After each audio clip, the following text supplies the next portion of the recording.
Hi guys, आज आए इस स्प्लिट एसी को रिपेयर करने। दोस्तों इसमें से आवाज आ रही है बहुत भयंकर टाइप की, आप भी सुनो।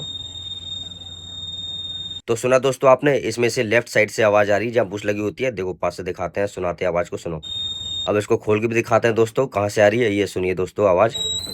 ये जो साइड में बुश लगी होती है लेफ्ट साइड में, इसमें से आवाज आ रही है। तो इसको रिपेयर करते हैं। तो धेड़ फेड़ सबसे पहले क्या करना पड़ेगा, ऊपर की कॉइल के ऊपर के जो पेंच लगे होते हैं इसको निकालेंगे। कॉइल ऊपर सरक जाएगी, फिर उसके नीचे एक लॉक लगा होता है बुश के ऊपर, उस लॉक को ऊपर सरकाया, फिर ये बुश बाहर निकाल लेंगे धेड़ फेड़। तो पहले इसकी कैप को निकाल लेते हैं। ये देखो दोस्तों बुश निकाल लिया बाहर। इस बुश में से आवाज आनी शुरू हो जाती है दोस्तों। इसको नया लगाना पड़ता है, लेकिन अभी हाल में इसमें जुगाड़ कर देंगे, बाद में कभी आके लगा देंगे। दोबारा आवाज करेगी तो इसमें ग्रीस डाल देते हैं एकदम पेल के। ग्रीस डालने के बाद दोबारा इसको बैठा देते हैं। बैठाने वाले ऊपर का कैप लगाएंगे। कैप लगाने के बाद फिर ऊपर की कॉइल रखेंगे, फिर पेंच कस देंगे। कैप लगाया, कैप लगाने कॉइल लगाई, फिर उसके बाद इसके पेंच कस दिए। फिर उसके बाद एसी चला के देखा दोस्तों, पूरी आवाज हो चुकी है गायब। एसी हो चुका है एकदम ओके। मिलते हैं नेक्स्ट वीडियो में, जब तक के लिए टाटा बाय बाय।